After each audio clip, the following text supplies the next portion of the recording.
मित्रांनो, आपल्या सर्वांचे स्वागत आहे आमच्या YouTube चॅनलवरती. आजच्या व्हिडिओमध्ये आपण इतिहास या विषयातील अतिशय महत्त्वाचे प्रश्न सविस्तर स्पष्टीकरणासह समजून घेणार आहोत. हे प्रश्न तलाठी भरती, पोलीस भरती, MPSC, PSI, STI, ZP तसेच इतर सर्व स्पर्धा परीक्षेसाठी अत्यंत उपयुक्त आहेत. या व्हिडिओमध्ये आपण प्रत्येक प्रश्नाचे योग्य उत्तर, त्यामागील इतिहास, परीक्षेच्या दृष्टीने महत्त्वाचे मुद्दे तसेच सोप्या भाषेत स्पष्टीकरण पाहणार आहोत. त्यामुळे हा व्हिडिओ शेवटपर्यंत नक्की बघा आणि कारण प्रत्येक प्रश्न तुमच्या परीक्षेसाठी गुण वाढवणारा ठरू शकतो. जर तुम्ही अजून आमच्या चॅनलला सबस्क्राईब केले नसेल तर आत्ता सबस्क्राईब करा आणि बेल आयकॉन दाबायला विसरू नका. चला तर मग वेळ न घालवता आजच्या पहिल्या प्रश्नापासून सुरुवात करूया. प्रश्न क्रमांक पहिला, इसवी सन 1848 ते 1856 या काळात अनेक संस्थाने कोणी खालसा केली? तर ह्या काळातील 1848 ते 1856 या काळात अनेक संस्थाने कोणी खालसा केली? तर पर्याय भाग कुठला आहे? Lord Ripon, Lord William Bentinck, Lord Cornwallis, Lord Dalhousie. तर ह्याचं योग्य उत्तर आहे पर्याय क्रमांक 4 लॉर्ड डलहौसी. तर लॉर्ड डलहौसी हा भारताचा गव्हर्नर जनरल 1848 ते 1856 या काळात होता. त्याने दत्तक वारसा नामंजूर हे धोरण लागू केले आणि या धोरणानुसार एखाद्या संस्थानिकाला नैसर्गिक पुत्र नसेल आणि त्याने पुत्र दत्तक घेतला असेल तर त्या दत्तक पुत्राला राज्याचा वारस म्हणून ब्रिटिश मान्यता देत नसत आणि अशा संस्थानांचा ब्रिटिश ईस्ट इंडिया कंपनीमध्ये विलय केला जात असे. तर या धोरणामुळे कुठले कुठले खालसा झाली होती संस्थाने? तर सातारा येथलं 1848 मध्ये खालसा केलं. त्याच्यानंतर जयपूर, संबलपूर, झाशी, नागपूर आणि यामुळे भारतीय राज्यामध्ये जे राजे होते तर त्यांच्यामध्ये असंतोष निर्माण झाला आणि हा 1857च्या उठावाचे हे एक मुख्य आपण म्हणू शकतो कारण ठरले. आता प्रश्न क्रमांक 2 बघू आपण. ग्रँड ट्रंक मार्ग कोणत्या शहरांना जोडला जातो? ग्रँड ट्रंक मार्ग. तर पर्याय बघा, दिल्ली ते मुंबई, दिल्ली ते कोलकाता, पुणे ते मुंबई आणि नाशिक ते सुरत. तर याचं योग्य उत्तर आहे दिल्ली ते कोलकाता. ग्रँड ट्रंक मार्ग या 2 शहरांना जोडतो. तर हा सर्वात जुना मार्ग आहे आणि महत्त्वाचा मार्ग होता. तर याची सुरुवात कधी झाली? प्राचीन काळात झाली होती, परंतु शेरशाह सुरी याने काय केले? त्याच्या मोठ्या प्रमाणावर त्याचा विकास केला आणि ब्रिटिश काळात लॉर्ड डलहौसी याने काय केले? या रस्त्याचे काय केले? आधुनिकीकरण केले आणि हा मार्ग दिल्ली आणि कोलकाता या 2 प्रमुख शहरांना जोडला गेला. तर यामुळे काय झालं? व्यापार वाढला, सैन्याची जलद हालचाल शक्य झाली आणि प्रशासन अधिक कार्यक्षम झाले. प्रश्न क्रमांक 3, हिंदी लोक हिंदुस्थानात जगतील परंतु आम्हाला हिंदुस्थानवर जगायचे आहे असे वक्तव्य कोणाचे आहे? तर पर्याय बघा, लॉर्ड कर्झन, मॉन्टेगू, बर्कनहेड आणि माउंटबॅटन. तर याचं योग्य उत्तर कुठलं आहे? बर्कनहेड. पर्याय क्रमांक 3 हे त्याचे योग्य उत्तर आहे. तर भारत मंत्री लॉर्ड बर्कनहेड यांनी हे विधान केले आहे आणि या विधानातून ब्रिटिश साम्राज्यवादाची मानसिकता स्पष्ट होते. याचा अर्थ काय होता की भारतीय लोक आपल्या देशात राहतील पण त्या देशावर राज्य करून त्यातून फायदा ब्रिटिशांना घ्यायचा होता आणि हे विधान ब्रिटिशांच्या शोषणकारी धोरणाचे एक प्रतीक मानले जाते. प्रश्न क्रमांक 4, तैनाती फौजेची पद्धत कोणी सुरू केली? पर्याय बघा, Lord Dalhousie, Lord Cornwallis, Lord Wellesley आणि लॉर्ड हेस्टिंग्ज. तर याचं योग्य उत्तर आहे लॉर्ड वेलेस्ली. पर्याय क्रमांक 3. तर लॉर्ड वेलेस्लीने तैनाती फौज ही योजना सुरू केली आणि या योजनेनुसार भारतीय राज्यात ब्रिटिश सैन्य ठेवले जाईल. त्या सैन्याचा खर्च भारतीय राजाला करावा लागेल. दुसऱ्या कोणत्याही परदेशी शक्तीशी करार करता येत नसे आणि ब्रिटिशांचा रेसिडेंट दरबारात ठेवला जाईल आणि या धोरणामुळे अनेक भारतीय राज्य ब्रिटिशांच्या नियंत्रणाखाली आली. प्रश्न क्रमांक 5, बॉम्बे ठाणे रेल्वे कोणत्या वर्षी सुरू झाली? तर काय काय दिले पर्याय बघा, 1852, 1853, 1854, 1855. तर योग्य उत्तर कुठलं आहे? पर्याय क्रमांक 2 1853. तर 16 एप्रिल 1853 रोजी भारतातील पहिली प्रवासी रेल्वे मुंबई म्हणजे बोरी बंदर ते ठाणे या मार्गावर सुरू झाली. या रेल्वेचे अंतर सुमारे किती होते? 34 किलोमीटर होते. प्रश्न क्रमांक 6, लॉर्ड डलहौसीने लष्कराच्या विकेंद्रीकरणासाठी कोणत्या सुधारणा केल्या? त्याबाबत खालीपैकी कोणते विधान चुकीचे आहे? आता या पर्यायामधील आपल्याला चुकीचं विधान शोधायचं आहे. पर्याय काय आहेत बघा, बंगालमधील सैन्य मेरठ येथे नेले, कलकत्ता येथे असलेली युद्ध सामग्री मेरठ येथे नेली आणि सिमला येथे भारताचे प्रमुख केंद्र उभारले आणि पर्याय क्रमांक 4, भारतीय लष्करावर विश्वास ठेवला. तर यापैकी चुकीचं वाक्य कुठलं आहे? तर पर्याय क्रमांक 4, भारतीय लष्करावर विश्वास ठेवला हे चुकीचं आहे. कारण लॉर्ड डलहौसीला काय होता? भारतीय सैनिकावर कधीच विश्वास नव्हता. त्यामुळे त्यांनी काय केले? सैन्याचे मुख्यालय कुठं हलवले होते? मेरठकडे. युद्ध साहित्य पण तिकडंच आणि सिमला येथे प्रशासकीय केंद्र त्यांनी विकसित केले. मात्र भारतीय सैनिकावर विश्वास ठेवला हे विधान काय? चुकीचं आहे. प्रश्न क्रमांक 7 बघू आपण. प्रश्न क्रमांक 7, गव्हर्नर जनरल विल्यम बेंटिकने कोणत्या सुधारणा केल्या? राजकारभारातील अनावश्यक जे पदं होती ती रद्द केली, कंपनीच्या नोकरांचे पगार कमी करण्यात आले, सती प्रथा बंद करण्यात आली आणि भारताला स्वातंत्र्य देण्याचे घोषित केले. तर वरीलपैकी कोणते विधान बरोबर आहे? तर ह्याच्यामध्ये पर्याय बघा, अ, ब आणि क, अ आणि ड, अ, ब आणि ड आणि वरील सर्व. तर याच्या पर्याय क्रमांक 1 हे त्याचे योग्य उत्तर आहे. अ, ब आणि क म्हणजे गव्हर्नर जनरल विल्यम बेंटिक हा भारतातील महत्त्वाचा सुधारक गव्हर्नर जनरल होता. त्याने काय केले, अनावश्यक जे सरकारी पदे होती ती कमी केली, कंपनीच्या खर्चात बचत करण्यासाठी नोकरांचे वेतन कमी केले आणि 1829 मध्ये सती प्रथा बंद केली. परंतु भारताला स्वातंत्र्य देण्याची घोषणा त्याने कधीच केली नाही, म्हणून अ, ब आणि क हे योग्य उत्तर आहे. प्रश्न क्रमांक 8 बघू आपण. इसवी सन 1800 मध्ये कोणी हिंदी लोकांसाठी कलकत्ता येथे फोर्ट विल्यम महाविद्यालयाची स्थापना केली? तर पर्याय बघा, Lord Cornwallis, Lord Hastings, Lord Wellesley, Lord Canning. तर याचं योग्य उत्तर कुठलं आहे? Lord Wellesley. पर्याय क्रमांक 3 हे त्याचे योग्य उत्तर आहे. तर 1800 मध्ये कलकत्ता येथे फोर्ट विल्यम कॉलेजची स्थापना लॉर्ड वेलस्लीने केली.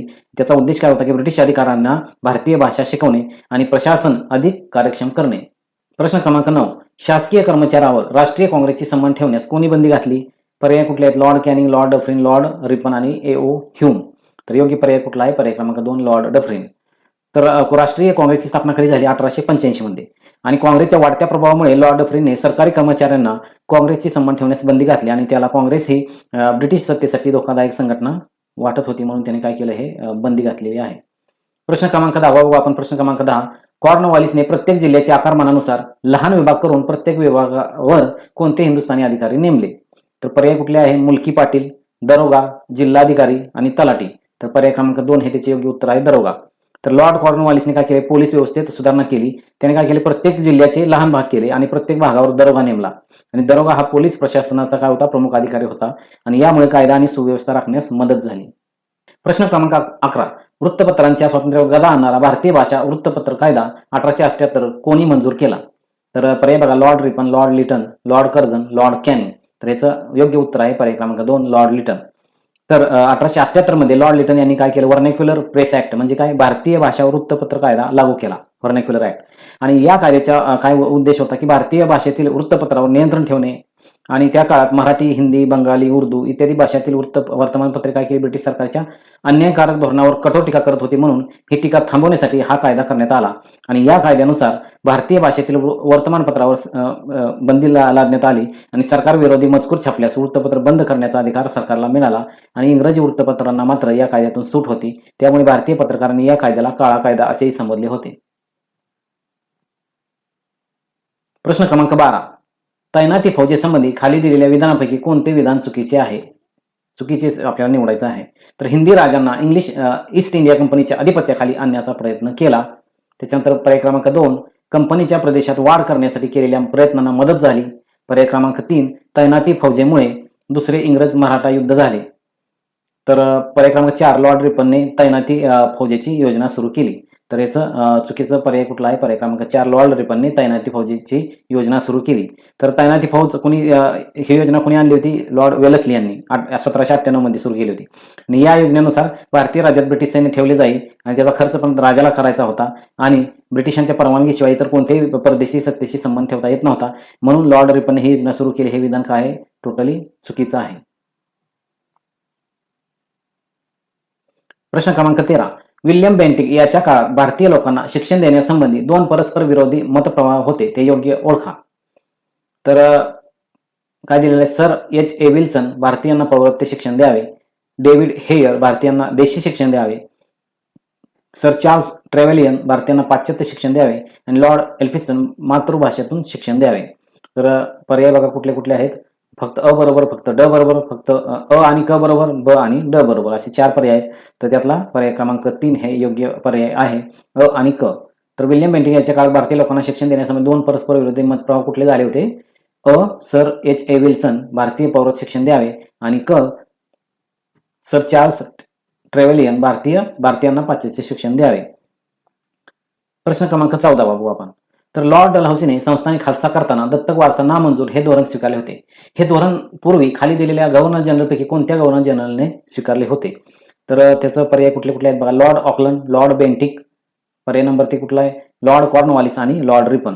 तर याचा पर्याय कुठला आहे? पर्याय क्रमांक 2 लॉर्ड बेंटिक. तर दत्तक वारसा नामंजूर हे धोरण प्रसिद्धीला लॉर्ड डलहौसीच्या काळात आले. मात्र काही संस्थानांमध्ये दत्तक वारसा नाकारण्याची भूमिका लॉर्ड विल्यम बेंटिकच्या काळात दिसून येते आणि डलहौसीने त्याला अधिकृत स्वरूप देण्याचे व्यापकपणे अंमलात आणले होते. प्रश्न क्रमांक 15, भारतात रेल्वे जाळे उभारण्याकरता लॉर्ड डलहौसीने नियोजन केले, कारण भारताच्या अंतर्गत भागातून निर्यातीसाठी कच्चा माल मिळवण्यात सुलभता यावी दुसरं वाक्य काय आहे की ब्रिटिश भांडवल गुंतवणुकीवर नफा कमवण्याकरता मार्ग उपलब्ध करून देण्यासाठी आणि पर्याय 3 भारतात स्वस्त व सहज वाहतूक उपलब्ध व्हावी यासाठी. तर याचं योग्य उत्तर कुठलं आहे? अ आणि ब, पर्याय क्रमांक 2. भारतात रेल्वे जाळे उभारण्याकरता लॉर्ड डलहौसीने काय केले, नियोजन का केले? तर भारताच्या अंतर्गत भागातून निर्यातीसाठी कच्चा माल मिळवण्यात यावा आणि नफा कमवण्याकरता. प्रश्न क्रमांक 16 बघू आपण. क्रमांक 16 मध्ये काय दिलेलं आहे? अयोग्य जोडी निवडायची आहे आपल्याला. तर इल्बर्ट बिल, लॉर्ड रिपन, खालसाकरणाचे तत्व लॉर्ड डलहौसी, बंगालची फाळणी लॉर्ड कर्झन, पर्याय क्रमांक 4 काँग्रेसची स्थापना लॉर्ड लिटन. तर ह्याचं अयोग्य जोडी कुठली आहे? काँग्रेसची स्थापना लॉर्ड लिटन हे अयोग्य आहे. कारण भारतीय राष्ट्रीय काँग्रेसची स्थापना 1885 मध्ये लॉर्ड डफरिनच्या काळात झाली होती. एओ ह्यूम यांनी तिची स्थापना केली होती. म्हणून काँग्रेसची स्थापना लॉर्ड लिटनच्या काळात झाली. ही जोडी काय आहे? एकदम चुकीची आहे. आणि प्रश्न क्रमांक 17 बघू आपण. लॉर्ड कर्झन कालीन रॅली आयोगचा संबंध डॅश डॅश होता. तर कशाशी संबंधित होता रॅली आयोगचा संबंध? प्राथमिक शिक्षणाची, माध्यमिक शिक्षणाशी, उच्च शिक्षणाशी का दुष्काळाशी? तर याचं योग्य उत्तर काय? उच्च शिक्षणाशी त्याचा संबंध होता. तर 1902 मध्ये सर थॉमस रॅले आयोग नेमण्यात आला आणि या आयोगाने भारतातील विद्यापीठांची स्थिती तपासली. या आयोगाच्या शिफारशीवरून भारतीय विद्यापीठ कायदा 1904 करण्यात आला. त्यामुळे हे पर्याय क्रमांक 3 हे योग्य उत्तर आहे. प्रश्न क्रमांक 18 बघू आपण. योग्य जोड्या लावायचे आहेत आपल्याला. Lord Bentinck grand trunk road, lord Dalhousie सार्वजनिक बांधकाम खाते, barrister Mukundrao Jayakar Indian road development committee आणि श्री वालचंद हिराचंद हिंदुस्तान एअरक्राफ्ट लिमिटेड. तर याचे आपल्याला काय योग्य जोडी ओळखायचे पर्याय दिलेले आहेत त्यांनी. तर ह्यातला आपल्याला योग्य पर्याय शोधायचा आहे. तर पर्याय क्रमांक 2 हे त्याचे योग्य उत्तर आहे. प्रश्न क्रमांक 19. ईस्ट इंडिया कंपनीच्या भारतातील केवळ 27 स्तरावर तो खुश नव्हता. त्याला कंपनी सत्ता भारतात मजबूत करायची होती. त्याला आधुनिक भारताचा निर्माता म्हणतात. तर तो कोण होता? पर्याय कुठले कुठले दिले आहेत बघा. Lord Wellesley, Lord Ripon, Lord Cornwallis आणि लॉर्ड डलहौसी. तर याचे योग्य उत्तर आहे लॉर्ड डलहौसी. तर लॉर्ड डलहौसीने भारतात अनेक आधुनिक सुधारणा केल्या. त्यामध्ये रेल्वे, टपाल व्यवस्था, तारायंत्र, सार्वजनिक बांधकाम विभाग, आधुनिक प्रशासन. म्हणून त्याला यामुळे काय म्हणलं जात होतं की मॉडर्न मेकर ऑफ इंडिया, म्हणजे आधुनिक भारताचा जनक म्हटले जायचे. प्रश्न क्रमांक 20 बघू आपण. भारतातर्फे वसाहत स्वराज्याची मागणी म्हणजे चांदोबाची मागणी असा उल्लेख कोणी केला? तर पर्याय दिलेले आहेत. पर्याय 4 दिलेले आहेत. भारत मंत्री मॉर्ले, व्हाईसरॉय मिंटो, भारत मंत्री मॉन्टेगू. तर याचं योग्य उत्तर काय? भारत मंत्री मॉर्ले यांनी हे विधान केलेलं आहे की भारतीय नेत्यांनी वसाहत स्वराज्याची स्थापनाची मागणी केली असता भारत मंत्री जॉन मॉर्ले यांनी या मागणीची तुलना चांदोबाची मागणी अशी केली. त्याच्यामध्ये ही मागणी त्या काळात अवास्तव आणि अशक्य होती. आणि प्रश्न क्रमांक 21. खालीपैकी चुकीची जोडी ओळखा. तर लॉर्ड कॅनिंग राज उपाधी कायदा, त्याच्यानंतर लॉर्ड लिटन भारतीय शस्त्र कायदा, लॉर्ड रिपन प्रथम फॅक्टरी कायदा आणि लॉर्ड कर्झन भारतीय विद्यापीठ कायदा. तर ह्याच्यामध्ये पहिला ऑप्शन चुकीचा आहे. लॉर्ड कॅनिंग राज उपाधी कायदा. तर राज उपाधी कायदा जो आहे हा 1876 मध्ये लॉर्ड लिटनच्या काळात मंजूर झाला आणि या कायद्यामुळे इंग्लंडची जी राणी व्हिक्टोरियाला भारताची सम्राज्ञी म्हणजे भारताची राणी ही पदवी देण्यात आली. म्हणून लॉर्ड कॅनिंग राज उपाधी कायदा ही जोडी काय चुकीची आहे. प्रश्न क्रमांक 22 बघू आपण. पुढील विधानापैकी कोणते विधान योग्य आहे हे विचारलेलं आहे. तर 2 विधाने आहेत. तर काय आहे बघा. राष्ट्रीय काँग्रेस संपवायला सुरुवातीला अल्पसंख्याक वर्ग असे लॉर्ड डफरिन यांनी म्हटले. आणि दुसरं विधान काय? सन 1908 मध्ये काँग्रेस अधिवेशनात जागा मिळू नये असे प्रयत्न गव्हर्नर जनरल डफरिन यांनी केले. तर ह्याचं योग्य उत्तर आपल्याला योग्य विधान कुठलं आहे ते शोधायचं आहे. पर्याय बघा काय काय आहेत. केवळ अ बरोबर, केवळ ब बरोबर, केवळ अ आणि ब दोन्ही योग्य आणि अ आणि ब दोन्ही अयोग्य. तर याचं पर्याय क्रमांक 4 हे योग्य उत्तर आहे. अ व ब दोन्ही विधानिक आहेत अयोग्य आहेत. म्हणजे या प्रश्नात दोन्ही विधाने अयोग्य मानलेली आहेत. प्रश्न क्रमांक 23. लॉर्ड कॉर्नवालिसच्या संदर्भातील कोणते विधान बरोबर आहे? कुठले विधान बरोबर? 4 विधान दिले त्यातले बरोबर कुठलं आहे लॉर्ड कॉर्नवालिसच्या संदर्भातील? तर प्रशासन व्यवस्थेचे शुद्धीकरण केले, पोलीस यंत्रणेचे आधुनिकीकरण केले, दर 20 मैलावर पोलीस चौक्या बसविल्या आणि भारतीय लोकांना मोठ्या पदावर नेमले. तर याचं योग्य उत्तर आपल्याला शोधायचं अ आणि ब, अ ब आणि क, ब क ड आणि क आणि ड. तर याचं योग्य उत्तर आहे पर्याय क्रमांक 2. म्हणजे 3 विधाने यातील योग्य आहेत. कुठलं? अ प्रशासन व्यवस्थेचे शुद्धीकरण कोणी केले? लॉर्ड कॉर्नवालिसच्या काळात झाले. त्याच्यानंतर पोलीस यंत्रणेचे आधुनिकीकरण त्यांनी केले आणि दर 20 मैलावर पोलीस चौक्या बसवल्या. हे तिन्ही विधान काय आहेत? बरोबर आहेत. आणि चुकीचं विधान कुठलं आहे? भारतीय लोकांना त्यांनी मोठ्या पदावर नेमलेले नाही. तर प्रश्न क्रमांक 24 बघू आपण. देशी भाषिक वृत्तपत्र कायदा 1878च्या बाबतीत खालीपैकी कोणती विधाने बरोबर आहेत? तर विधाने बघा कुठली कुठली आहेत. देशी भाषिक वृत्तपत्रांचे मुद्रक व प्रकाशक यांच्याकडून सरकारी धोरणावर टीका न करण्याची लेखी हमी घेतली जात असे. त्याच्यानंतर सरकारच्या कार्यवाही विरुद्ध न्यायालयात दाद मागण्याचा अधिकार वृत्तपत्र व्यावसायिकांना देण्यात आला नव्हता. आणि क हा कायदा फक्त देशी भाषिक वृत्तपत्रांना लागू होता. तर यातील आपल्याला काय करायचं, योग्य विधान आपल्याला शोधायचं आहे. तर योग्य उत्तर कुठलं आहे बघा, अ आणि क फक्त, अ आणि ब फक्त, अ ब आणि क फक्त, ब आणि क फक्त. तर याचं योग्य उत्तर आहे पर्याय क्रमांक 3. म्हणजे तिन्ही विधाने काय आहेत, बरोबर आहेत. तर लॉर्ड लिटनने 1878 मध्ये हा कायदा लागू केला. या कायद्याची वैशिष्ट्य काय होते, तर सरकारवर टीका करणाऱ्या वृत्तपत्रांकडून लेखी हमी घेतली जात असे. न्यायालयात अपील करण्याचा अधिकार त्यांना नव्हता आणि हा कायदा फक्त भारतीय भाषेतील वृत्तपत्रांना लागू होता, म्हणजे इंग्रजी वृत्तपत्रांना तो लागू नव्हता. म्हणजे त्यांना या कायद्यातून सूट देण्यात आली होती. प्रश्न क्रमांक 25 बघू आपण. ज्यांनी प्रशासनाचे भारतीयकरण केले, ज्यांनी अफगाण युद्धाचा शेवट केला आणि आर्म ॲक्ट रद्द केला, असे ते कोण होते? तर पर्याय काय, lord Lytton, lord Ripon, lord Hastings, lord Elbert. तर याचा योग्य पर्याय आहे लॉर्ड रिपन. तर लॉर्ड रिपन हा भारतातील सर्वात उदारमतवादी व्हायसराय मानला जात होता. त्याच्या कार्यकाळातील महत्वाची कामे त्यांनी कुठली कुठली केली, तर स्थानिक स्वराज्य संस्थांना प्रोत्साहन दिलं त्याने, प्रशासनाचे भारतीयकरण केले, दुसऱ्या अफगाण युद्धाचा शेवट केला, प्रेसवरील निर्बंध जे टाकले होते ते शिथिल केले, इल्बर्ट बिल मांडले आणि प्रथम फॅक्टरी कायदा 1881 मध्ये त्यांनी आणला. प्रश्न क्रमांक 26. स्वतंत्र भारतातील पहिले भारतीय गव्हर्नर जनरल कोण होते?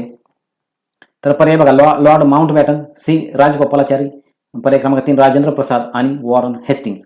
तर याचं योग्य उत्तर आहे सी राजा गोपालचारी. तर 15 ऑगस्ट 1947 रोजी लॉर्ड माउंटबॅटन हे स्वतंत्र भारताचे पहिले गव्हर्नर जनरल होते, परंतु ते ब्रिटिश होते. त्यामुळे इथं तुम्हाला काय होईल, कन्फ्युजन होईल. इथं काय विचारलं त्यांनी, भारतीय गव्हर्नर हे ब्रिटिश होते लॉर्ड माउंटबॅटन. तर त्यांनी काय विचारलं प्रश्नामध्ये, भारतीय गव्हर्नर जनरल कोण होते? तर 21 जून 1948 रोजी सी राजगोपालाचारी हे पहिले भारतीय गव्हर्नर जनरल झाले. त्यामुळे लक्षात ठेवा, माउंटबॅटन स्वतंत्र भारताचे पहिले ब्रिटिश गव्हर्नर जनरल आणि राजगोपालाचारी पहिले भारतीय गव्हर्नर जनरल. प्रश्न क्रमांक 27. आधुनिक भारतात स्थानिक स्वराज्य सरकार डॅश डॅशने सुरू केले. तर स्थानिक स्वराज्य सरकार कोणी कोणी सुरू केले, त्याचे पर्याय आहेत बघा, Lord Ripon, Lord Cornwallis, Lord Mountbatten आणि लॉर्ड वेलस्ली. तर याचं योग्य उत्तर आहे लॉर्ड रिपन, पर्याय क्रमांक 1. तर 1882 मध्ये लॉर्ड रिपनने स्थानिक स्वराज्य संस्थांना मोठे प्रोत्साहन दिले, त्यामुळे त्यांना भारतातील स्थानिक स्वराज्याचा जनक असे म्हटले जात असे. प्रश्न क्रमांक 28. चुकीची जोडी ओळखा. इल्बर्ट बिल लॉर्ड रिपन, बुडता खलिता लॉर्ड डलहौसी, भारतीय विद्यापीठ कायदा लॉर्ड कर्झन आणि लास्ट प्रथम भारतीय फॅक्टरी कायदा लॉर्ड लिटन. तर याचं चुकीची जोडी ओळखायची आपल्याला, अयोग्य जोडी ओळखायची आहे. तर पर्याय क्रमांक 4 हे चुकीची जोडी आहे. प्रथम भारतीय फॅक्टरी कायदा लॉर्ड लिटन हे चुकीचं आहे. तर प्रथम भारतीय फॅक्टरी कायदा 1881 मध्ये लॉर्ड रिपनच्या काळात मंजूर झाला आणि त्यामध्ये बाल कामगारांच्या कामाच्या वेळेवर मर्यादा घालण्यात आल्या आणि कारखान्यातील सुरक्षिततेच्या तरतुदी करण्यात आल्या, म्हणून ही जोडी काय चुकीची आहे. प्रश्न क्रमांक 29. कोणत्या गव्हर्नर जनरलने इनाम कमिशन 1828 ला नेमले? तर पर्याय बघा, Lord William Bentinck, Lord Hastings, Lord Wellesley आणि लॉर्ड मेयो. तर पर्याय क्रमांक 1 हे त्याचे योग्य उत्तर आहे लॉर्ड विल्यम बेंटिक. प्रश्न क्रमांक 30. चंद्रनगरचा प्रशासक या नात्याने डॅश डॅश यांनी आपल्या दूरदृष्टीचा व प्रशासकीय कौशल्याचा परिचय दिला. तर पर्याय कुठले कुठले आहेत, क्लाइव्ह, लॉरेन्स, सॉन्डर्स आणि डुप्ले. तर याचं योग्य उत्तर कुठलं आहे, पर्याय क्रमांक 4 डुप्ले. तर जोसेफ फ्रान्सवा डुप्ले हा फ्रेंच अधिकारी होता. तो चंद्रनगर आणि नंतर पॉंडिचेरीचा प्रशासक होता. तर त्याने भारतीय राजकारणात हस्तक्षेप करण्याचे धोरण स्वीकारले आणि फ्रेंच साम्राज्य विस्ताराचा त्यांनी प्रयत्न केला. कर्नाटक युद्धामध्ये महत्वाची भूमिकाही त्यांनी बजावली आणि त्यांच्या दूरदृष्टीमुळे फ्रेंच प्रभाव काही काळ भारतात वाढला होता. प्रश्न क्रमांक 31. रणजित सिंहाला लाहोरवर आपली सत्ता प्रस्थापित करण्यास इमाम शहाने संधी का दिली? तर त्याचे कारण दिले आहेत बघा. इमाम शहा हा रणजित सिंहाचा मित्र होता. इमाम शहाने रणजित सिंहाला लाच दिली होती. रणजित सिंहाने तोफा इमाम शहाकडे पाठवल्या होत्या म्हणून आणि लास्ट पर्याय रणजित सिंह इमाम शहाच्या मर्जीतील होता म्हणून. तर त्याचं योग्य उत्तर काय आहे, पर्याय क्रमांक 3 रणजित सिंहाने तोफा इमाम शहाकडे पाठवल्या होत्या म्हणून. तर महाराजा रणजित सिंह यांनी पंजाबमध्ये शीख साम्राज्य उभे केले आणि लाहोरवर सत्ता मिळवण्यासाठी त्यांनी इमामशाही जी आहे ती राजकीय संबंध प्रस्थापित केले आणि त्याला तोफा व लष्करी मदत दिल्यामुळे त्यांना लाहोरमध्ये प्रवेशाची संधी मिळाली आणि पुढे शीख साम्राज्य अधिक मजबूत झाले. प्रश्न क्रमांक 32. मीर जाफर यास नवाब पदावरून दूर करण्याचे लॉर्ड क्लाइव्हने का ठरवले? कुणाला पदावरून का? मीर जाफर यांना. तर कारण दिलेली आहेत. लॉर्ड क्लाइव्हच्या मागण्या त्याने पूर्ण केल्या नाहीत म्हणून, कंपनीने केलेली पैशाची मागणी तो पूर्ण करू शकला नाही म्हणून, तो लॉर्ड क्लाइव्हचे ऐकत नव्हता म्हणून, तो राज्यकारभार योग्य पद्धतीने चालवित नव्हता म्हणून. तर त्याचा योग्य पर्याय काय, पर्याय क्रमांक 2 कंपनीने केलेल्या पैशाची मागणी तो मीर जाफर पूर्ण करू शकला नाही. तर 1757च्या जे प्लासीच्या युद्धानंतर मीर जाफरला बंगालचा त्यांनी नवाब केला, परंतु कंपनीला सतत मोठ्या प्रमाणात पैसा हवा होता. मीर जाफर आर्थिकदृष्ट्या तो कमकुवत राहत होता आणि तो कंपनीच्या आर्थिक मागण्या पूर्ण करू शकत नव्हता, म्हणून त्याला हटवून मीर कासिम याला नवाब पद देण्यात आले. प्रश्न क्रमांक 33, खालीलपैकी कोणत्या करारामुळे ब्रिटिशांनी पेशव्यांची सत्ता खिळखिळी केली? तर पर्याय दिलेले आहेत वसईचा तह, पंढरपूरचा तह, पुणे करार. पर्याय क्रमांक 2 नागपूर करार, कोल्हापूर करार, खडकी तह. पर्याय क्रमांक 3 कराडचा तह, मुंबई करार, सातारा तह. आणि पर्याय क्रमांक 4 पुणे करार, सातारा तह आणि नागपूर करार. तर याचं योग्य उत्तर काय आहे? पर्याय क्रमांक 1 वसईचा तह, पंढरपूरचा तह आणि पुणे करार. तर पेशव्यांची सत्ता कमकुवत करण्यासाठी ब्रिटिशांनी विविध तह केले. तर वसईचा तह कधी झाला? 1908 या साली झाला वसईचा तह. तर याच्यामध्ये बाजीराव दुसऱ्याने ब्रिटिशांचे संरक्षण स्वीकारले आणि मराठा महासंघात फूट पडली. त्याच्यानंतर दुसरा तह झाला पंढरपूरचा तह. तर मराठा सरदारावर ब्रिटिशांचा प्रभाव वाढला या तहामध्ये. त्याच्यानंतर पुणे करार झाला आणि पुणे करार पेशव्यांची राजकीय ताकद आणखी कमी झाली ह्या करारामुळे. त्यामुळे वसईचा तह म्हणजे पेशवाईचा अंत असं आपण म्हणू शकतो किंवा असतं. प्रश्न क्रमांक 34, डॅश डॅश जमिनीसाठीच्या हवासामुळे भारतात बहुतेक भागात जंगलतोड झाली व आदिवासींना त्यांच्या उपजीविकेचे पारंपरिक साधनांना मुकावे लागले. आणि पर्याय काय दिलेत बघा? सावकारांच्या जमिनीसाठी, मध्यस्थ आणि कनिष्ठ अधिकाऱ्यांच्या जमिनीसाठी, पठारावरून स्थलांतरित झालेल्या शेतकऱ्यांच्या जमिनीसाठी किंवा लास्ट ऑप्शन दिलेला आहे त्यांनी युरोपीय जमीन मालकांच्या जमिनीसाठी. तर ह्याचं योग्य उत्तर काय आहे की युरोपीय जमीन मालकांच्या जमिनीसाठीच्या हव्यासामुळे भारतात बहुतेक भागात जंगलतोड झाली. त्यांनी काय केलं? ब्रिटिश काळात युरोपीय जमीनदारांनी मोठ्या प्रमाणावर जंगलांची साफसफाई करून शेती व मळे सुरू केले. यामुळे जंगल कमी झाले, आदिवासींचे पारंपरिक जीवन विस्कळीत झाले आणि अनेक आदिवासी काय झाले? त्यामुळे ते आदिवासींचे उठाव झाले. प्रश्न क्रमांक 35, योग्य जोड्या जुळवायचे आहेत आपल्याला. तर अहोम, इकडं अ गटात काय? अहोम, गोपीनाथ बोरदोलाई, पुरंदरसिंह आणि विराटसिंह. दुसऱ्या कॉलममध्ये काय? मनुष्येंद्र राजा. 1833 मध्ये उत्तर आसाम येथे राज्याचा ताबा झाला अहोमचा राजा आणि 1828 मध्ये उठाव झाला. तर याचं योग्य उत्तर आपल्याला शोधायचं आहे. खाली पर्याय बघू काय काय दिलेले आहेत. 1 2 3 4 मध्ये आपल्याला 4 ऑप्शनचं ओळखायचं. तर पर्याय क्रमांक 2 हे त्याचे योग्य उत्तर आहे. तर आपण बघू पर्याय क्रमांक 2 मध्ये कुठले कुठले आले. तर अ ला काय? 3 अहोम म्हणजे काय? अहोमचा राजा. तर हे सोपं आहे. त्याच्यानंतर ब ला 4 गोपीनाथ बोरदोलाई 1828 मध्ये त्यांनी उठाव केला. त्याच्यानंतर पुरंदरसिंह, मनुष्येंद्र राजा आणि विराटसिंह काय होता? 1833 मध्ये उत्तर आसाममध्ये राज्याचा त्यानं ताबा घेतला. प्रश्न क्रमांक 36, ब्रिटिशांनी शेतसारा वसूल करण्यासाठी कोणत्या पद्धतीचा वापर केला? तर पर्याय क्रमांक 1 जमीनदारी आणि रयतवारी, पर्याय क्रमांक 2 जमीनदारी आणि वतनदारी, पर्याय क्रमांक 3 रयतवारी आणि जागीरदारी आणि पर्याय क्रमांक 4 वतनदारी आणि रयतवारी. तर याचं योग्य उत्तर काय आहे? जमीनदारी आणि रयतवारी. तर ब्रिटिशांनी महसूल गोळा करण्यासाठी विविध पद्धती वापरल्या. पहिली पद्धत काय होती? जमीनदारी पद्धत. तर ही कोणी चालू केली? लॉर्ड कॉर्नवॉलिस यांनी 1793 मध्ये बंगाल येथे सुरू झाली. त्याच्यानंतर रयतवारी पद्धती, दुसरी पद्धती रयतवारी पद्धती. हे कोणी चालू केली? थॉमस मनरो यांनी मद्रास व बॉम्बे येथे त्यांनी सुरू केली. आणि या पद्धतीमुळे शेतकऱ्यांवर काय केले? कराचा मोठा बोजा पडला. त्यामुळे हे लक्षात ठेवा की जमीनदारी पद्धत कोणी सुरू केली? कॉर्नवॉलिसांनी आणि रयतवारी कोणी सुरू केली? मनरो यांनी. प्रश्न क्रमांक 37, खालीपैकी कोणते राज्य गैर राज्य कारभाराची निर्मिती करून ब्रिटिशांनी खालसा केली?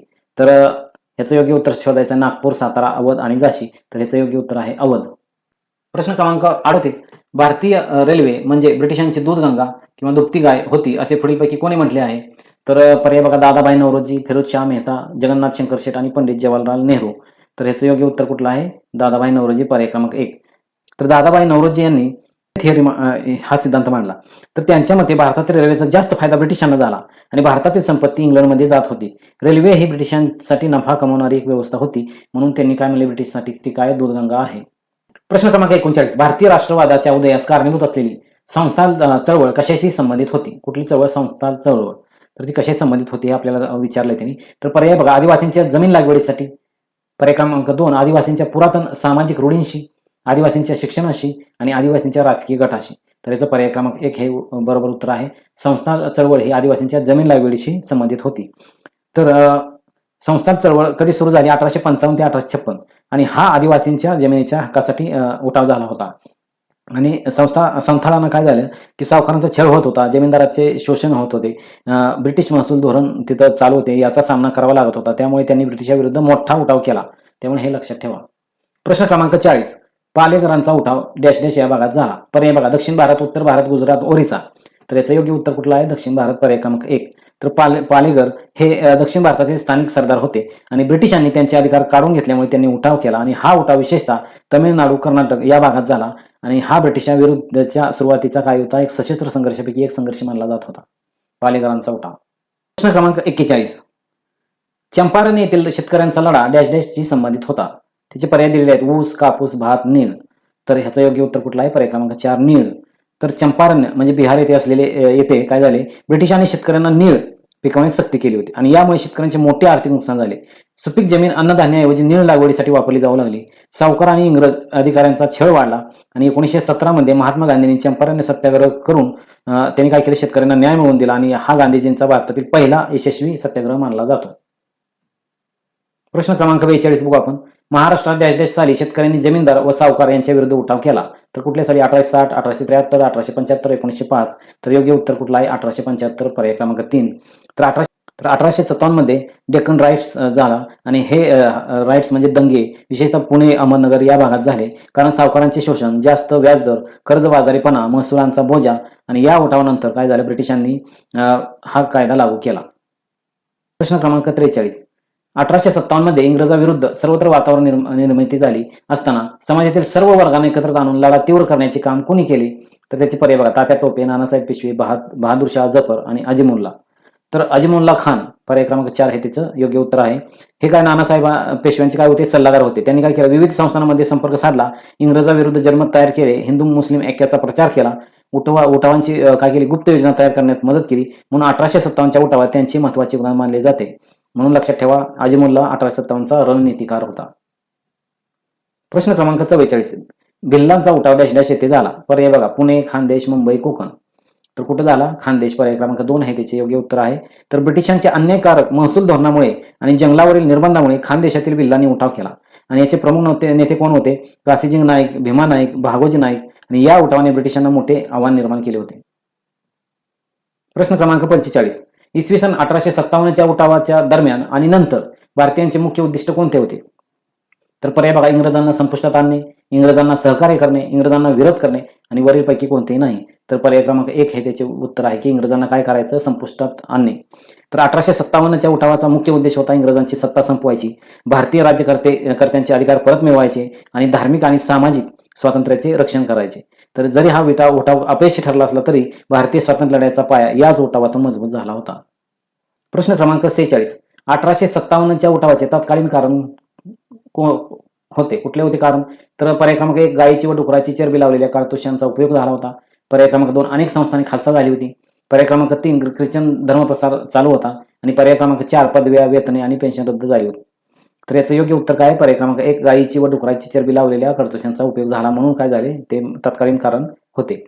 तर 1857 मध्ये एनफिल्ड रायफल वापरली जात होती आणि या रायफलच्या काडतुसांचे टोक दातांनी फोडावे लागत असे आणि भारतीय सैनिकांमध्ये अशी अफवा पसरली की या काडतुसावर गायीची चरबी आणि डुकराची चरबी लावलेली आहे आणि यामुळे हिंदू सैनिकांच्या धार्मिक भावना दुखावल्या, मुस्लिम सैनिकांच्याही धार्मिक भावना दुखावल्या आणि हेच उठावाचे तत्कालीन कारण ठरले.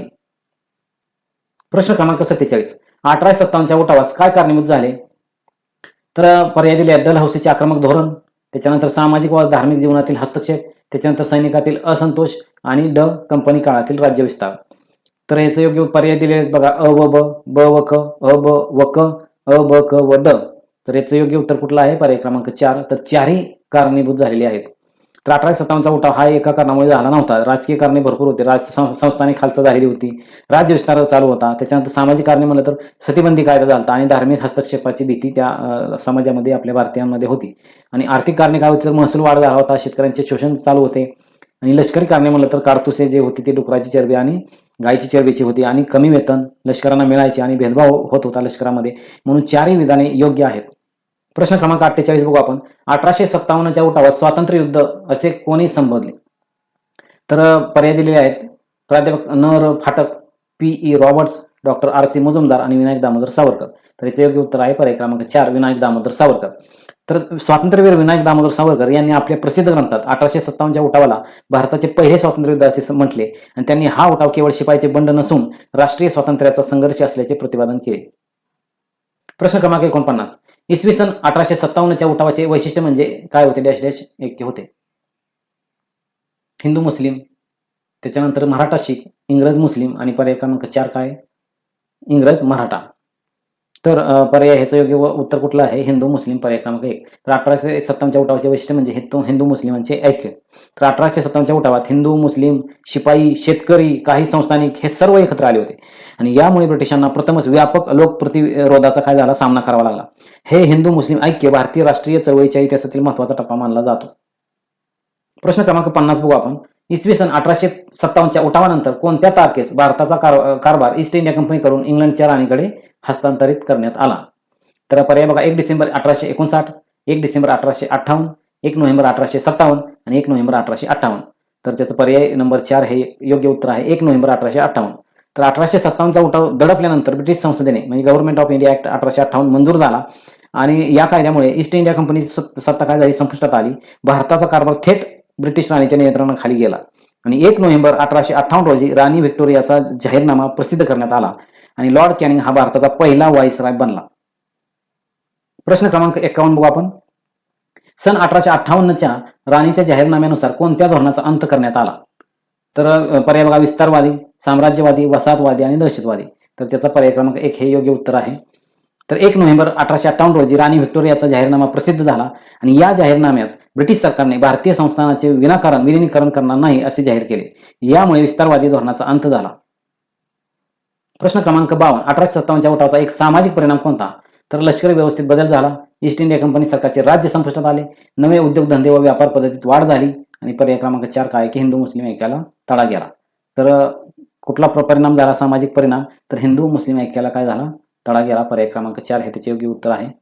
तर 1857च्या उठावात हिंदू आणि मुस्लिम एकत्र लढले. उठावानंतर ब्रिटिशांनी काय केलं, फोड आणि राज्य करा, डिवाइड अँड रूल हे धोरण स्वीकारले. त्यामुळे दोन्ही समाजात अविश्वास वाढवण्यात आला, सांप्रदायिक राजकारणाला चालना मिळाली, ऐक्याला तडा गेला. म्हणून पर्याय क्रमांक 4 हे त्याचे योग्य उत्तर आहे. प्रश्न क्रमांक 53. 1857च्या उठावात खानदेशातील भिल्लांचे नेते कोण होते? तर पर्याय बघा, काळजी सिंग नाईक, भीमा नाईक, भागोजी नाईक, दौलत सिंग. तर पर्याय बघा, अ आणि ब, अ ब आणि क आणि वरील सर्व पर्याय योग्य आहेत. म्हणून पर्याय क्रमांक 4 हा योग्य आहे. तर भिल्लांचे नेते कोण होते? हे 4 होते. तर खानदेशातील भिल्लांनी ब्रिटिश विरुद्ध काय केलं, सशस्त्र संघर्ष केला आणि या उठावाचे काय होते प्रमुख नेते? काळजीसिंग नाईक, भीमा नाईक, भागोजी नाईक आणि दौलत सिंग. या सर्वांनी आदिवासी समाजाला संघटित करून ब्रिटिश सत्तेला आव्हान दिले. प्रश्न क्रमांक 54 बघू आपण. जोड्या लावून योग्य पर्याय निवडायचा आहे. त्याच्यानंतर काय काय दिलं बघा, कानपूर, झाशी, बनारस, दिल्ली आणि एकीकडे ह्यू रोज, कर्नल नील, कॅम्बल आणि विल्यम हॉडसन. तर पर्याय क्रमांक 3 हे त्याचे योग्य उत्तर आहे. अ ला 3 आहे कानपूर म्हणजे कॅम्बल, ब ला 1 झाशी, ह्यू रोज, बनारसला काय आहे, क ला 2 कर्नल नील आणि दिल्ली ड ला 4 विल्यम हॉडसन. प्रश्न क्रमांक 55. कोणत्या आदिवासी भिल्लांचे उठाव तीव्र स्वरूपाचे होते? तर पर्याय बघा, खानदेशात, त्याच्यानंतर नगर जिल्ह्यात, कोल्हापूर आणि सोलापूर. तर याचं योग्य उत्तर आहे पर्याय क्रमांक 4 फक्त खानदेशात.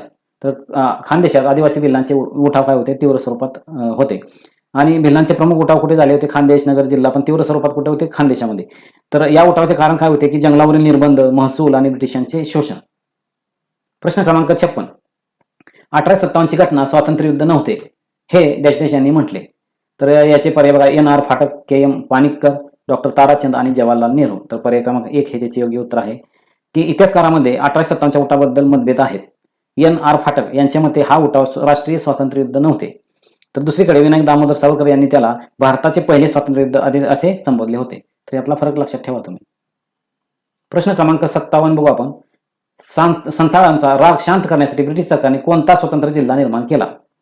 तर बघू, संथाळ प्रदेश, संथाळ प्रांत, संथाळ इलाखा आणि पर्याय क्रमांक 4 काय, संथाळ परगणा. तर पर्याय क्रमांक 4 हे योग्य उत्तर आहे. तर 1855 आणि 56 च्या संथाळ उठावानंतर ब्रिटिशांनी संथाळ परगणा नावाचा एक स्वतंत्र जिल्हा निर्माण केला आणि त्याचा उद्देश काय होता की आदिवासींचा असंतोष कमी करणे, प्रशासन अधिक प्रभावी करणे. प्रश्न क्रमांक 58. द ग्रेट रिव्हेलियन या पुस्तकाचे लेखक कोण होते? तर कोण होते? पर्याय क्रमांक 2 हे त्याचे योग्य उत्तर आहे, अशोक मेहता. तर अशोक मेहता यांनी द ग्रेट रिव्हेलियन हा ग्रंथ लिहिला आणि या पुस्तकात 1857च्या उठावाचा सखोल अभ्यास केला गेला आहे. प्रश्न क्रमांक 59. 1857च्या उठावात क्रांतिकारकांच्या जोरदार हल्ल्याने जखमी होऊन कोणत्या ब्रिटिश रेसिडेंटचा मृत्यू झाला? तर पर्याय बघा, आउटरम, हॅवलॉक, हेनरी लॉरेन्स आणि कॅम्बेल. तर पर्याय क्रमांक 3 हे त्याचे योग्य उत्तर आहे, हेनरी लॉरेन्स.